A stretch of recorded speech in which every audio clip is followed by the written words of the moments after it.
Mac Barrett. Thank you very much for coming on the podcast. Jake, you're very welcome. I'm honored to be among your guests.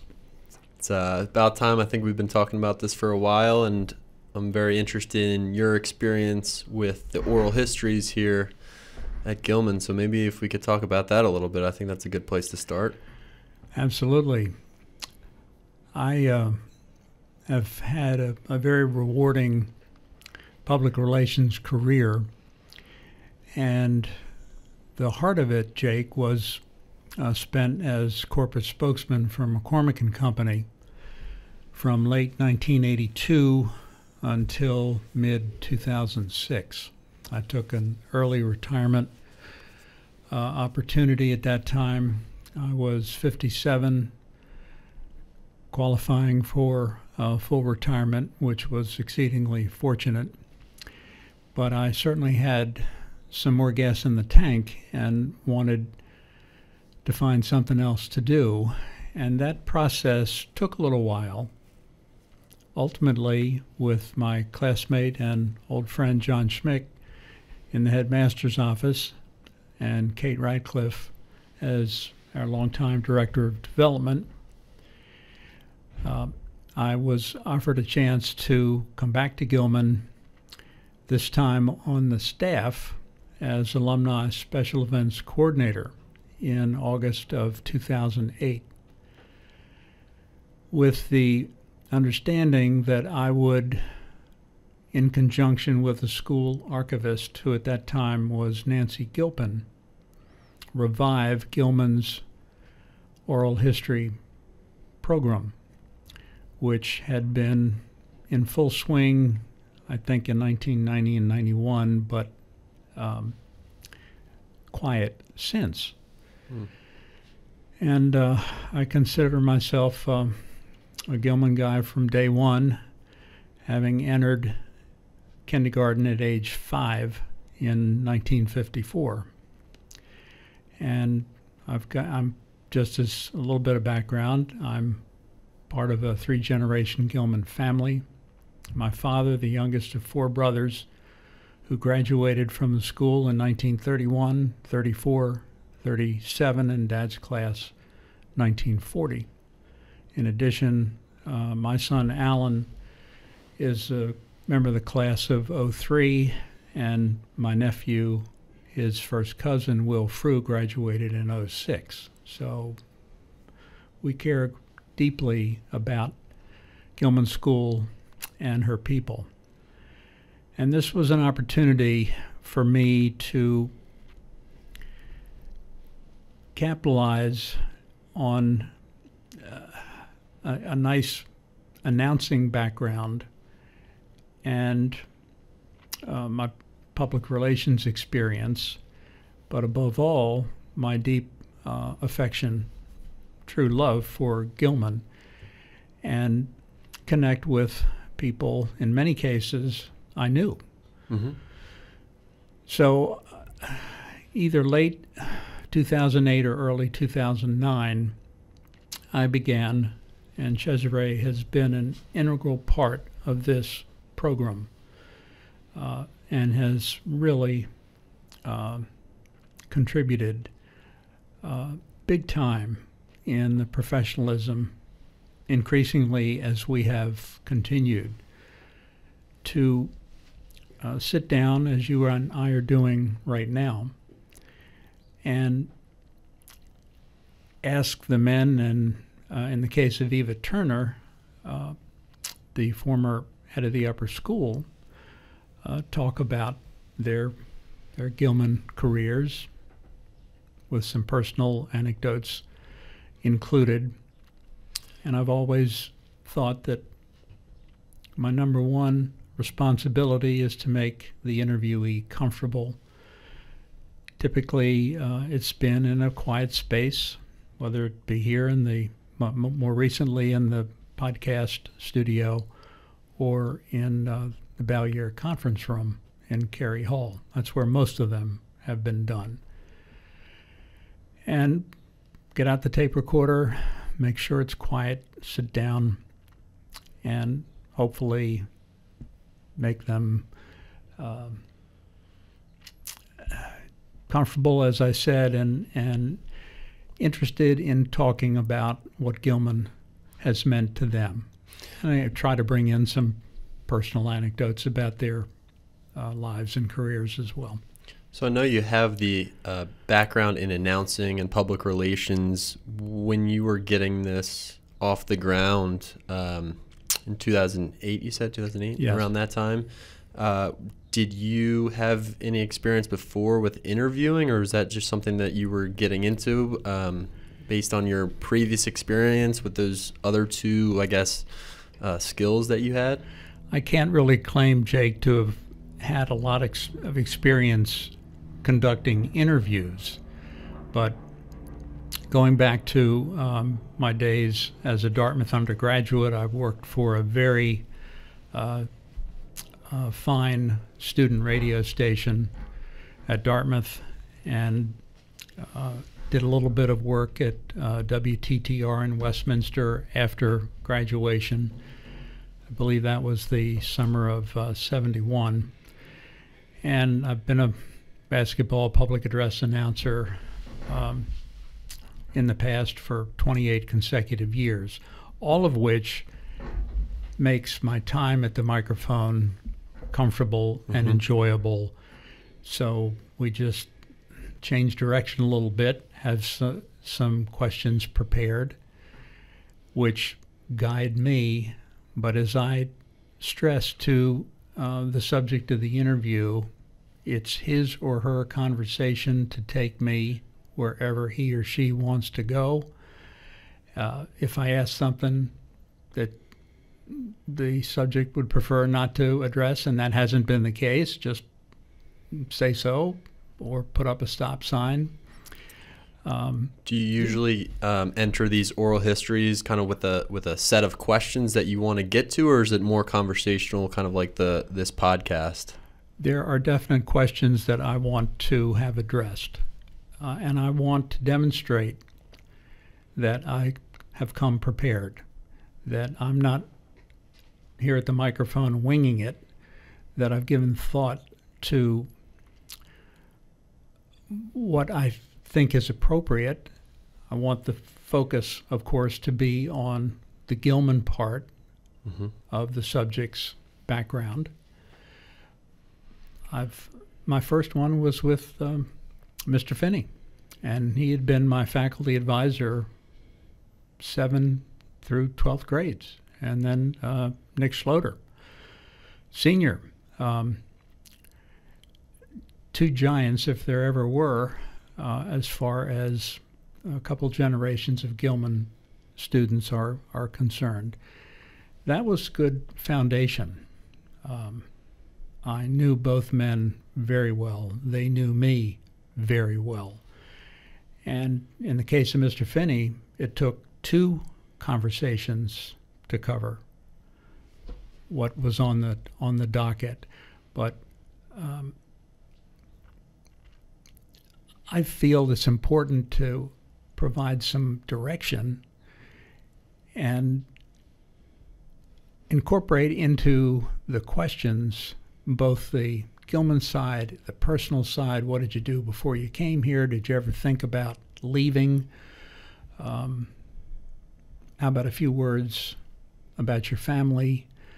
What's on your bucket list once you retire? So that there is a bond that gets stronger as the conversation unfolds. And then I want that person to enjoy it. This is not 60 minutes. It's not an interrogation. I want to see a smile. Every once in a while, I'll see the eyes water a little bit as the person gets into some subject matter that has been held within for a long time, or just good emotion. So that's my approach, and I've had some very rewarding interviews over these nearly 14 years. How long are those conversations usually, and Where do they go after they're recorded? Do they just go into the archives? Have you ever thought of recording or videotaping the conversations at all, or is it always kind of the audio version? It's been the audio version. There has been an occasional question about the feasibility of doing video. I guess ideally that would have some advantages. On the other hand, I don't think we want the subjects to be self-conscious and worry about the video aspect, even though once you start talking you forget what the technology is and just get engrossed in the subject matter. When the conversation concludes, Cesare makes sure that we've gotten it and that the quality is good. It is then forwarded by email up to a professional transcriber in New England with whom I have worked since I began the revival of this program, though I've never met her. Her name is Casey Calver, and she worked at Johns Hopkins, and she does a very fine job.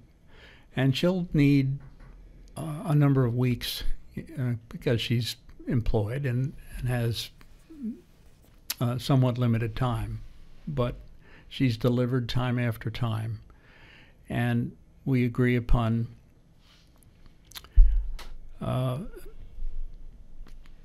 target date. If she needs more, that's fine. There's no need to exert any pressure here. She is compensated by an hourly rate, and she is a vital component of the success and continuity of this program. She'll turn it around, send it back to me. I get the transcript and her invoice for that particular conversation. I will edit it, and then it goes ultimately to Joanna Shine, who will keep it in the archives. So you've spoken with some of the all-time greatest and most influential figures in Gilman's history through this Oral Histories project. What would you say is the most rewarding aspect of that undertaking when you first started out and through the years of doing it? What is the most rewarding part of the Oral Histories to you? I know I've gained confidence throughout the process, that I have learned what works for me and what the subjects seem to enjoy. Perhaps the most gratifying is knowing that the person on the other side with the microphone has enjoyed it as well, has been able to talk at length, typically for an hour, sometimes 90 minutes. Don't want it to get stale, and I'd rather have it conclude with the person up and in the midst of enjoying it when we've reached a natural conclusion than to be struggling to get to the finish line. And that's my responsibility, to keep things moving. So I'll use a baseball term saying, well, we're rounding third and heading for home here, to let the person know the end is in sight. I could name a number of subjects who've been particularly memorable, and one of them is the most recent one we did, which was with Johnny Foreman. And I was looking forward to that and talked to him after he announced his upcoming retirement at the end of this school year. And he came up to my office and to the desk, and we spent a few minutes, and I said, you have an important contribution to make to this program. You have done very important work for this school, and I think the school archives should have this recorded for the future. And we sat down here in November, And we did get close to an hour and a half, and I took him to a couple of uncomfortable areas intentionally. And I led into it, so it was no surprise. But for a moment or two, the aspect of being a black administrator here on the campus, and he had spent a year at Severn School after 10 years in the Baltimore City school system, and this was a big change for him, and he was coming in to broaden Gilman's perspective on equity, and something that he has built steadily now since 1984. And I've liked and respected Johnny for years. Wanted him comfortable sitting down as we are doing right now and getting into some of the past. And I asked him about what amounted to being profiled by a policeman within a short distance of this campus after about 5 years here. And he paused before he decided, and he began. And he got increasingly comfortable as he shared what that experience was like, and how Mr. Finney, headmaster at the time, had come to find him that same day, having heard of what had happened and feeling so badly about it. The point of this is an oral history that has substance should accomplish more than just a recording between two people. It should give the subject an opportunity to explore, to disclose, to share, whatever it might be, both the personal and the professional. And when we finished, I think his words were, and I have the transcript at my desk, wow, that was fun. I know, I was going to say. And that was one of the finest compliments I've received in 13 and a half years of doing this and going over the transcripts afterward.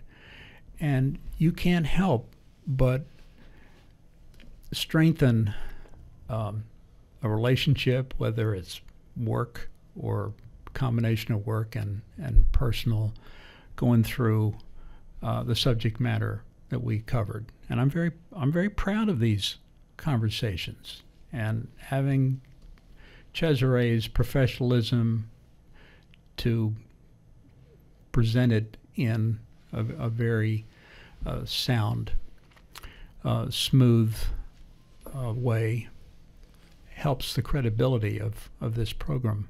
Oh, that's for sure. I want anybody we ask to participate in an oral history to want to do it, because I know if he or she accepts, we're off in the right direction to begin with. And I look forward to them. But as I've shared, I've got my questions. Mm-hmm. I don't have to get to all of them, but I want them close by just in case. Yeah, I was going to say that I really like it when, after I do a podcast with someone, they say it was fun, because I find it so interesting that, talking about yourself and your time at Gilman and what you do turns out to be fun in the end. And I think it's because when you're having these types of conversations, you're exploring those meaningful moments, and they're not always good moments. Like you said, they're not always positive, but they're your story, they're impactful, and they make you who you are. And we've had crying, and we've had laughter, and it's fun. It's kind of a roller coaster, but I think at the end it's enjoyable, and it's like a mini version of your time, your life, your story, your legacy. In addition, it's a reminder to me of the value of public speaking. which was started right here on this campus for me in the lower school as a real young boy, when we would have to stand up in English class for, 2 minutes, and you're looking at your classmates and your teachers there, and we hear of individuals who really are uncomfortable speaking in public, even something as intimate as a small room with a handful of people. It doesn't come naturally to everybody. And one of the gifts I received from our school is early experience in standing on my 2 feet, looking at an audience, and delivering a message. And then it was continued in the upper school. There was no middle school in those years in the 60s, where you had, as a junior, to write a comprehensive term paper in an English class, and that became the basis for your senior speech, which was not optional.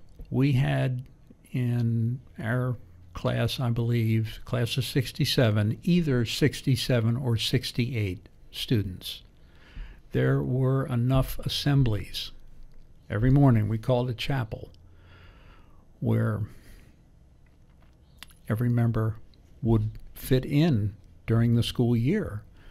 It was a big deal. You're talking to the entire upper school.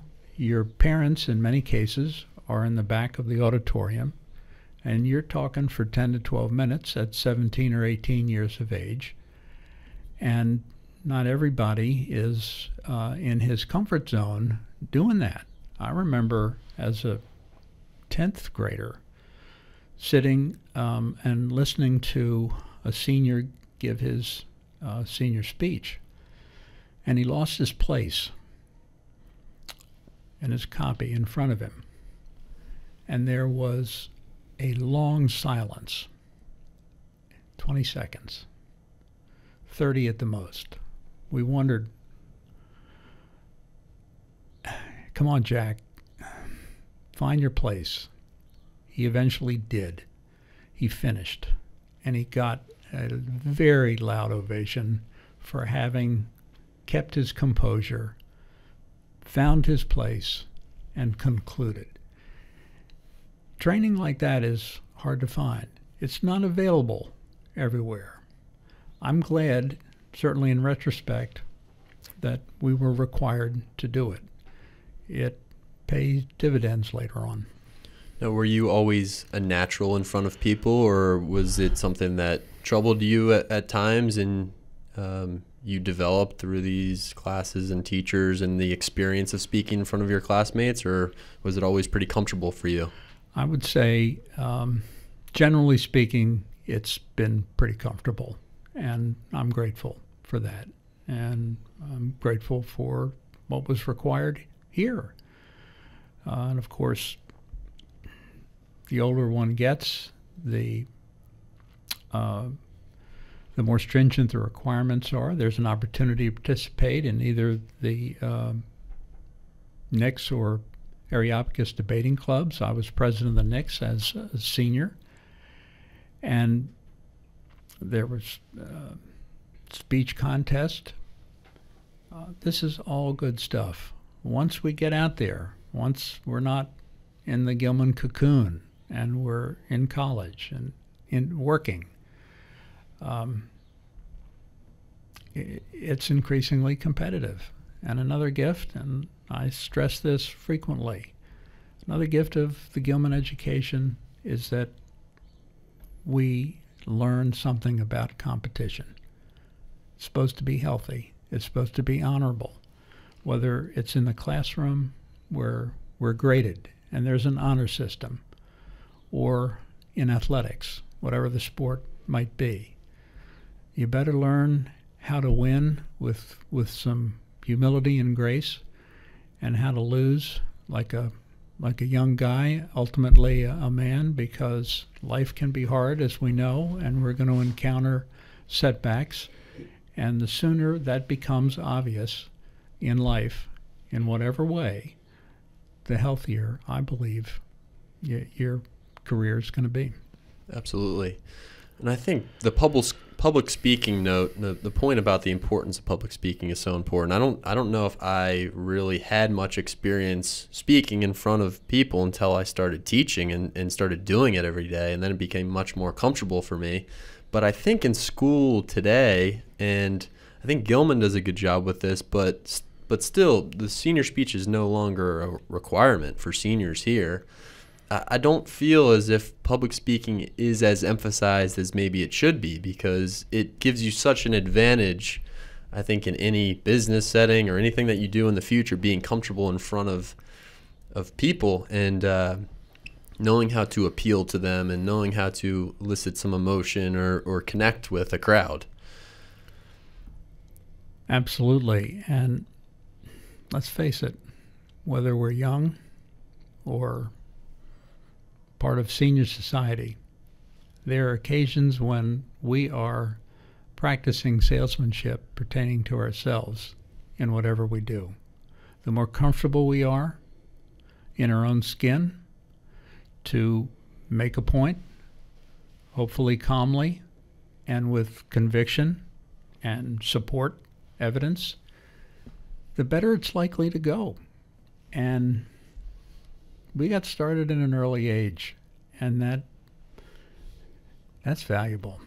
And if you're a candidate for a position that you want at any point, and as we see, as we move through our careers, the stakes get higher. And there's more riding on whether or not we land that position. Could be a promotion. Could be the difference between staying in the organization or deciding I've kind of hit my ceiling here, I better start looking elsewhere. Mm-hmm. The ability to be persuasive with evidence and a smile and some personality to back it up makes a difference. It's probably the most important skill there is, I would say.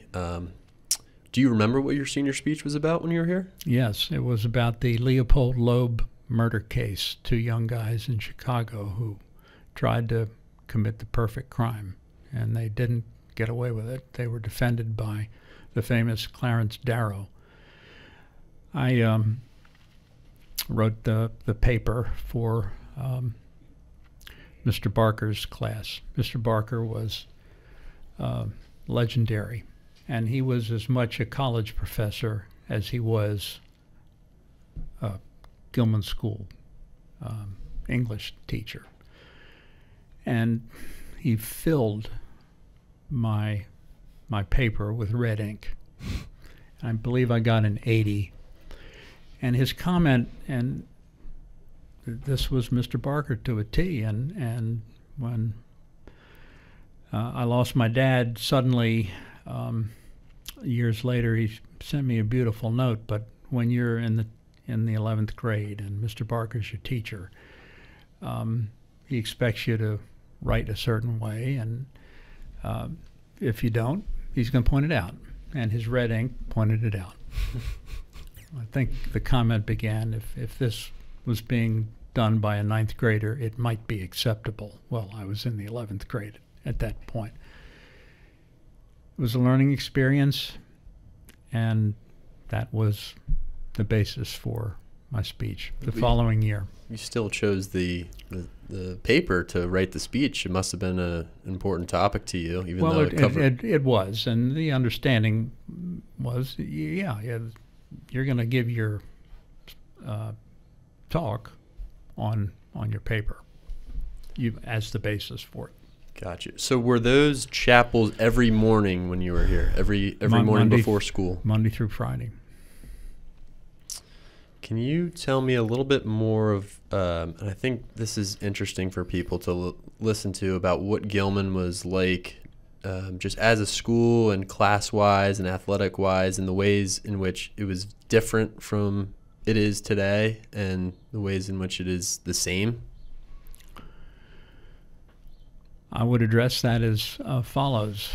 My years here were 1954 to 67. Our class of 67 was the last all-white class. One of the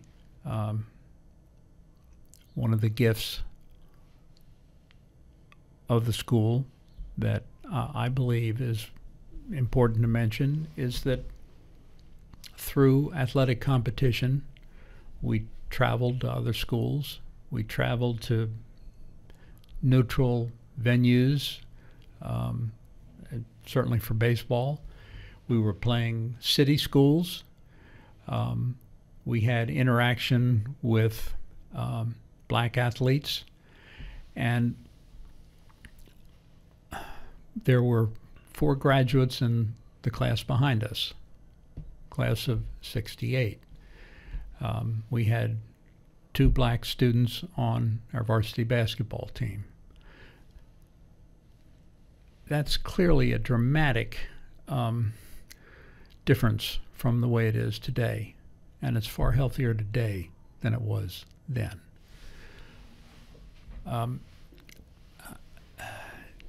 The scope of Gilman was not nearly as community-oriented as it is today. I lived 2 blocks from here. I walked to school most of my years. How many Gilman students walk to school today? I can't imagine very many. And this is all healthy.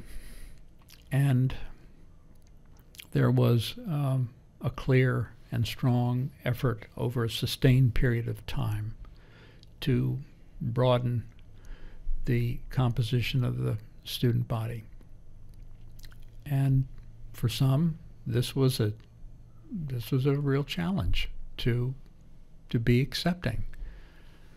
But as far as personal growth and an ability to get along with one's fellow man, it was badly needed, and the school has benefited. And while certainly there's been push-pull in recent times, taking a real hard look at the whole subject of equity and inclusion with dramatic increase in programming for virtually everybody. And there's some discomfort involved as each individual has to deal with this. So I would say that strikes me as probably the biggest change. That said, I believe that when you consider the Gilman 5, which we hear about on a regular basis, the honor system,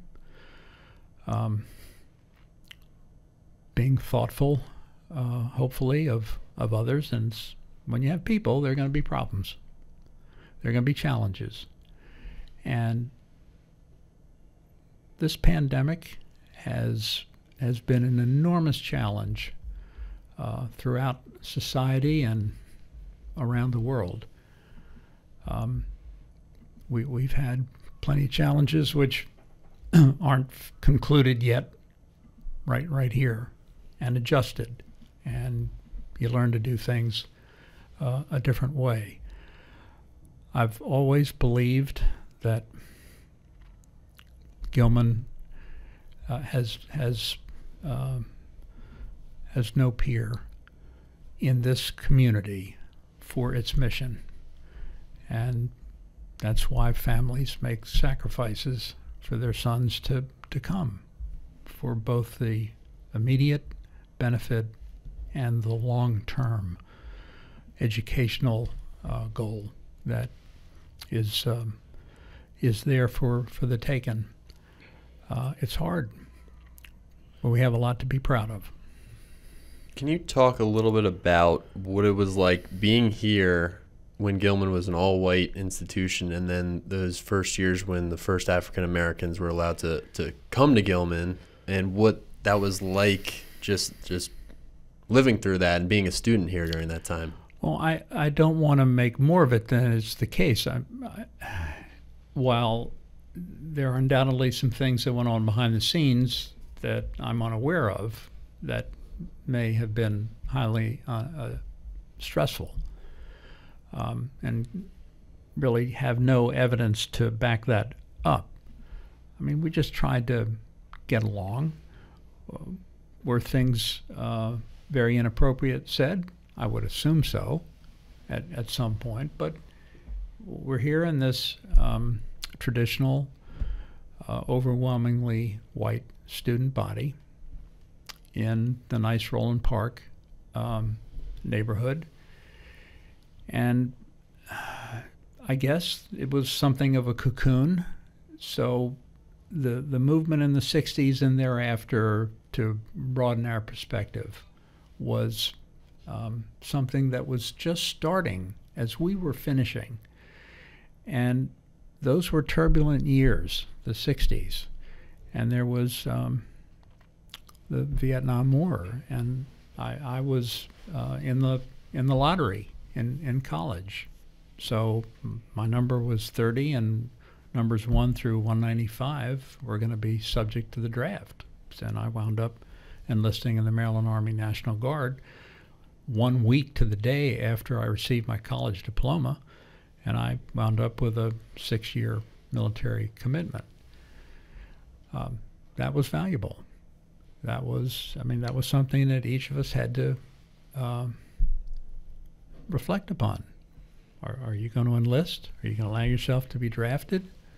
Do you want nothing to do with it? And we'll take lengths to make sure that you don't have to have a military component to your life. I found it was a very challenging time in society. Not that we haven't been going through that since, to a certain extent, but you just I didn't think of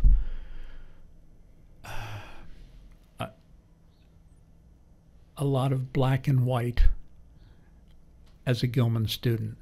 Mm-hmm. I saw that there were 4 black students in the class behind us, and 2 of them became teammates for basketball, and that was good. And it was overdue. It was healthy, but I didn't dwell on that. And that's the thing about sports is when you are on a team with somebody, you don't really care. And hopefully you're colorblind. Right. You are teammates, and that's one of the things that I think I've learned through playing sports, and I think is so beneficial about sports, is that you have your problems sometimes with your teammates, but at the end of the day, you're teammates and you love each other, and that's what a good team does. And living through such a turbulent time as the late 60s and Gilman during that time and the changes that were happening, I think to your point earlier, the impact and influence of sports is so important, just in the development of a young mind and understanding that we're all the same. We're all in this together. We're Gilman graduates. We're friends. We're teammates, and all of those differences are settled. Well said. So I'm also pretty curious about just your experience in athletics at Gilman. We talk about basketball all the time, and how big a part of basketball, how large a part of your life basketball is. But if you could talk about just playing sports here at Gilman and kind of the influence of some of your coaches that you had while you were here. Thank you. I'm a sports guy. There's no doubt about it. I've got a lot in my background. My 2 favorites throughout my life have been baseball and basketball, in that order, and they're close. I played JV football as a 9th grader. There were a handful of us who made that team, and I wasn't terribly good. I was a tailback in the old single wing before Gilman converted to the T formation, and We had a struggling fall in 1963 and won 1, lost 5, and tied 2. Pretty forgettable. And the following August, at the start of two-a-days for the varsity, I had a decision to make, which was, did I want to continue? So I went to Mr. Finney, one-on-one. Now, formidable, beloved, especially as the years went on, very positive, enthusiastic. And I said, Mr. Finney, I'm really struggling to determine whether I should continue playing football. I didn't enjoy it all that much last year on the JV. And I'd appreciate your opinion as my advisor, not as football coach. And he shook his head like he did. So energetically, he was struggling with his answer, and he just looked at me and said, I can't do that, because he was speaking as a football coach. Well, I decided to stop. And I haven't regretted much of anything about my Gilman career, and I didn't regret discontinuing football. It's a fabulous game. I love football. But I just didn't want to play, and I should have played soccer. That's what I should have done in the fall. But soccer was very young in its development at Gilman. So I ran cross country, and I guess it helped my conditioning for basketball. I played 2 years of JV basketball. We won the private school league with Joe Carroll, a wonderful man, a business executive and coach who had played at Georgetown and was quite a three-sport athlete. And then I made the varsity 11th grade. The varsity was in the process of winning 3 private school league championships in 4 years. And we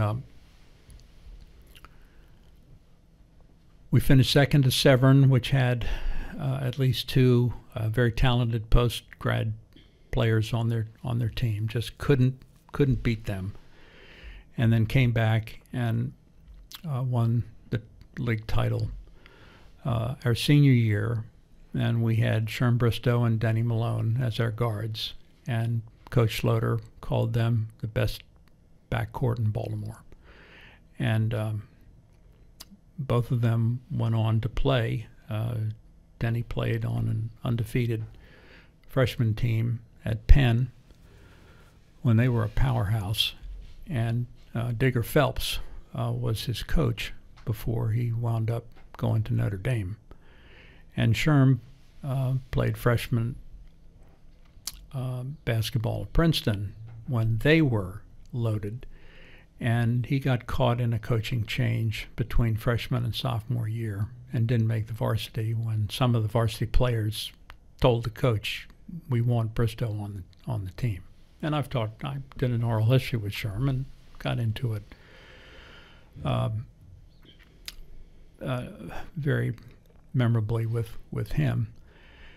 So the basketball was in a very good position with Nick Schloter at the helm of the program. And baseball, we struggled.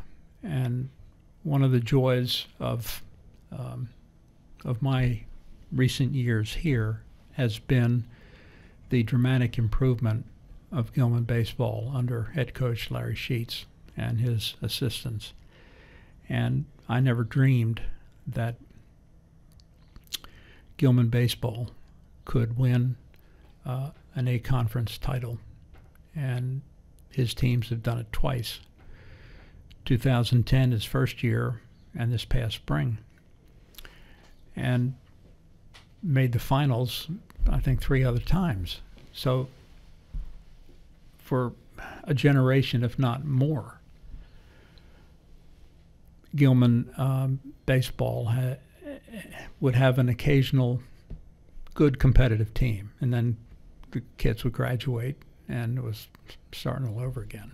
Well, we now have a program which has raised some eyebrows, and Gilman has gained recognition for its much improved program now that has been sustained into the start of a second decade. And I'm from a baseball family, and I'm proud to say, if I may use this forum to do it, there are 4 members of the family who won the Alumni Baseball Cup.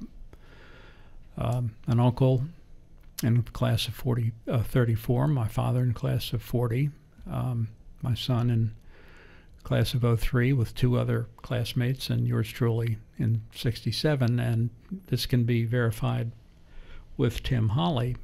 I don't know of any other varsity sport at the school where 4 members of the same family have won the prize for that particular sport over time. And the great thrill of seeing the new baseball field named for my father in 2016 is one of the top highlights of my life, and I'm not hesitant to say that. We just lost our mother about 3 weeks ago at 94, and she was very much a part of that dedication ceremony in late April of 2016 and called it one of the best days of her life. And I included that in my eulogy at her memorial service. So it's been baseball and basketball, and the school has added multiple sports since we were students here. And I'm not sure I can name them all: volleyball, squash, swimming, and perhaps several others I'm forgetting. There are 16 varsity sports now. We didn't have 16. We had several in the fall, winter, and spring, and that was it. So you had a lot of influence through your family and the sports that you played, obviously baseball for sure. Who were some of the coaches that you had during your time here at Gilman who played a huge hand in your passion for baseball and basketball specifically, but just athletics in general? Well, the most memorable was Nick Schloter for basketball, and I'm not the only one who would say that. He was truly an unforgettable teacher coach who was here for 39 years maybe, and he helped change he prided himself on being a tough guy, and he was, having grown up in Hoboken, New Jersey. And he broadened our perspective and was a proponent of community service and giving of yourself and treating each other well and with respect. But you played for him. You were going to do it his way, and there was conditioning and discipline involved, and there wasn't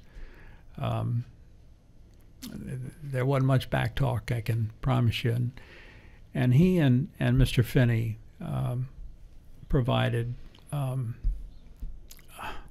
remarkably talented coaching for football year after year. They were a dynamic team, and they gave it their all. And even though I didn't play varsity here, I always admired their teams and had countless friends who played football for them.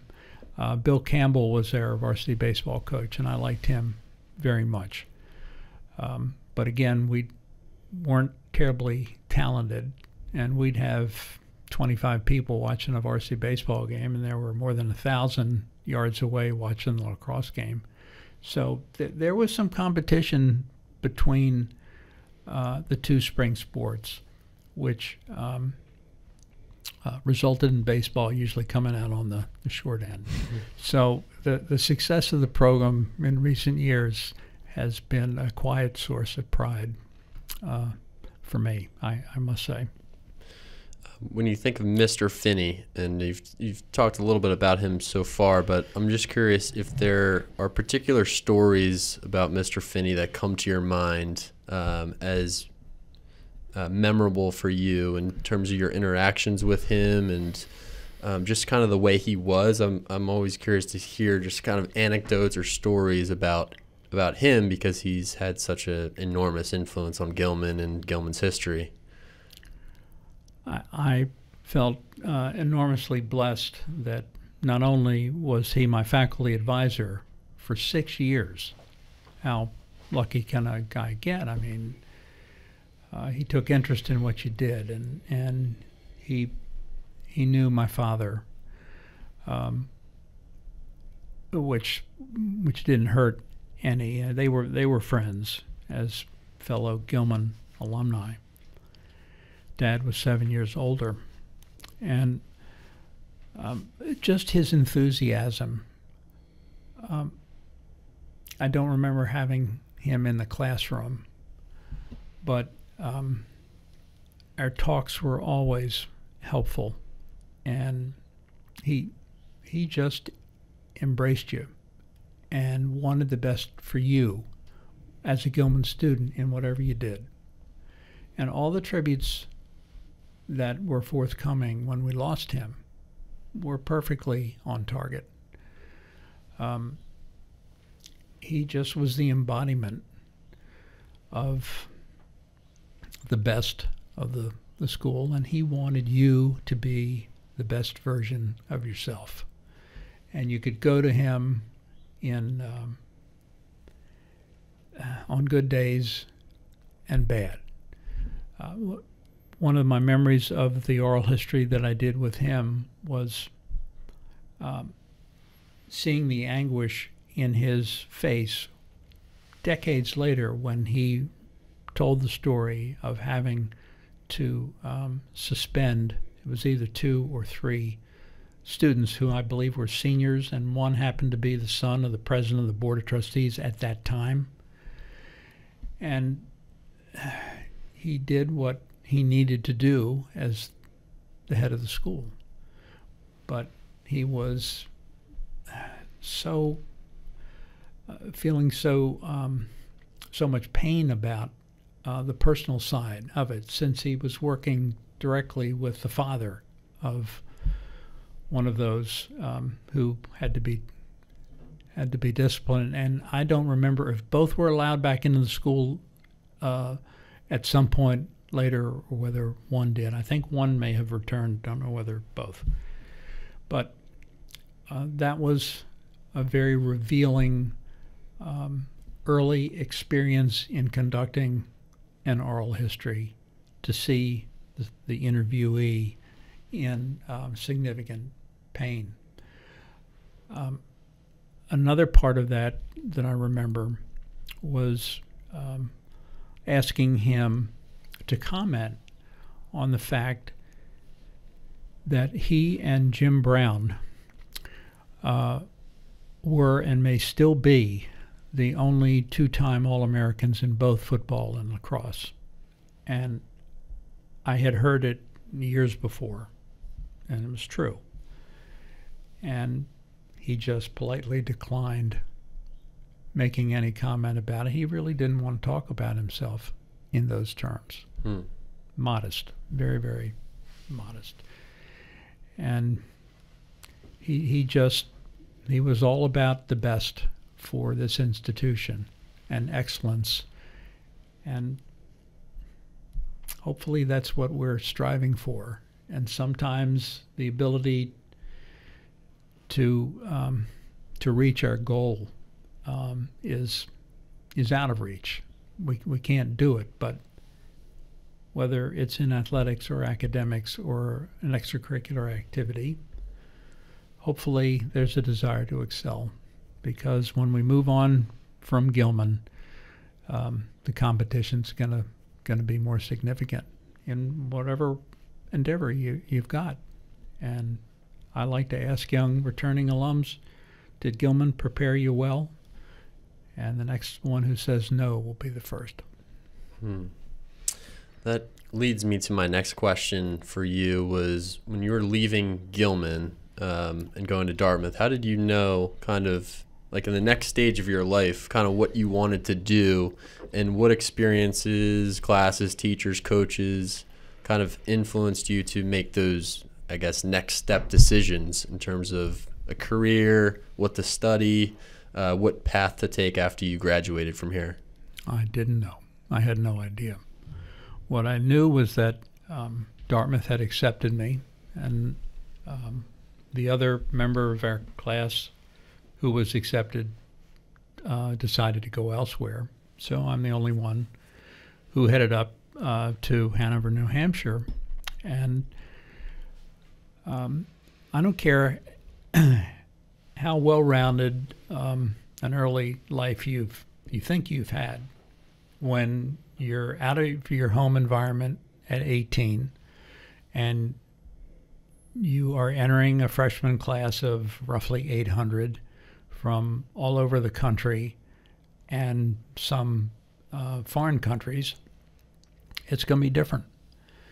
And there's an adjustment period. And Dartmouth was, at that point, trimester. I think it's year-round with the summer term required, which was not in our case. But I did well academically, but it got better with each year. My course selection improved. I remember taking a freshman English course, and I did fine in English. And it was an old school professor at the college, and you had an assigned seat. This is fall of '67. And the motto for Professor Dewing was A is for God, B is for me, and C is for my best student. And part of the curriculum for that fall semester was Milton's Paradise Lost, so we had to tackle that. I got a B in the course, and that was a huge confidence builder, because you hear things about long entrenched members of the faculty and how they do things, and it's the college experience with all this freedom, and what are you going to do about a social life, and what about an extracurricular activity?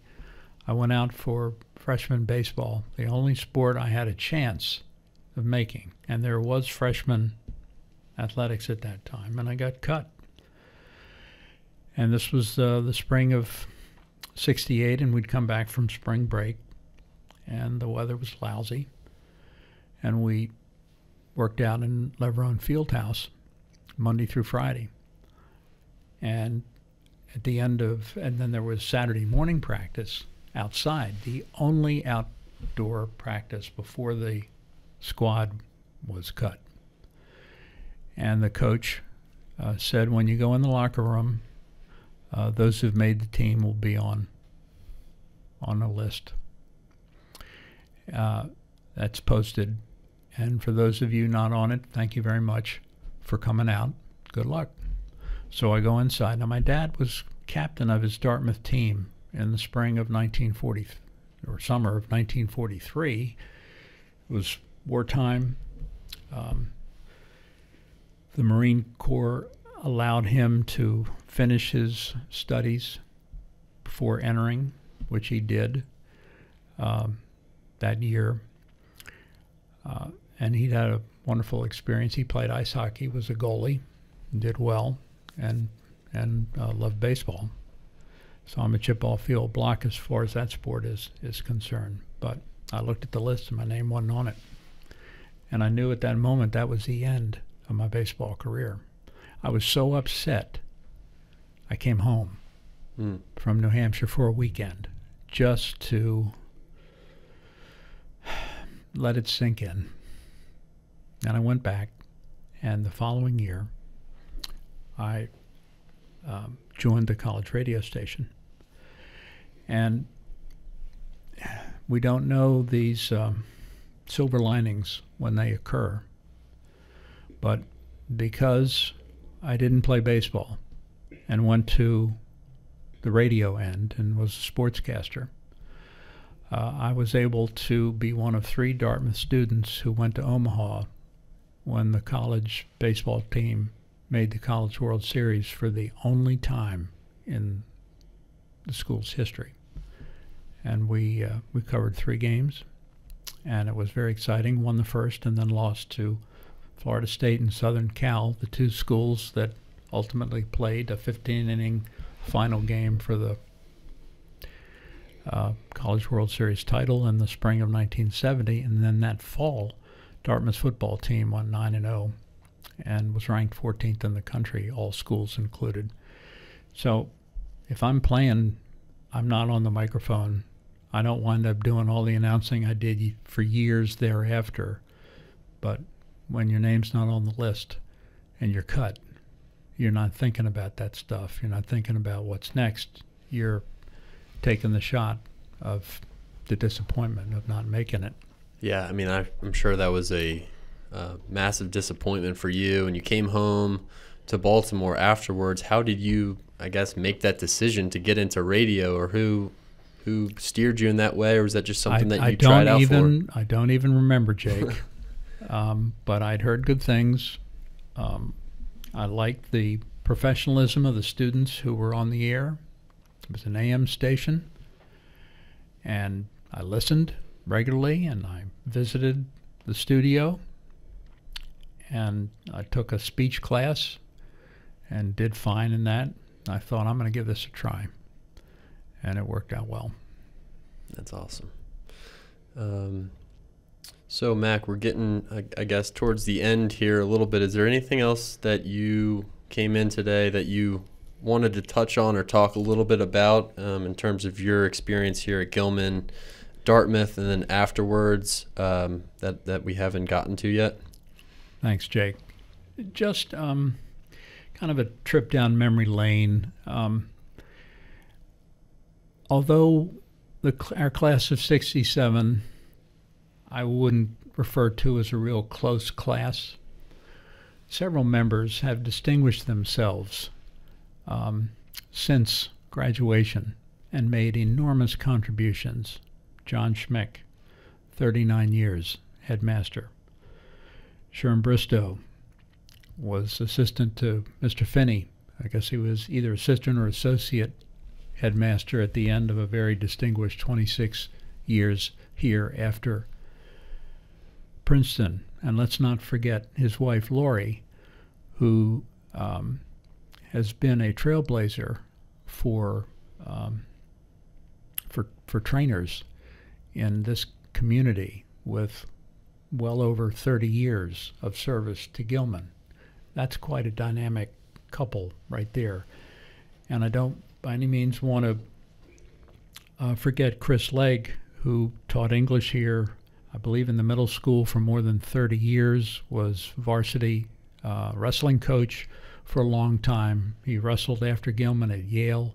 So there are 3 men, good friends of mine, who have, in the course of their careers, combined for, I'll bet, close to 100 years of service to this school, all from one class.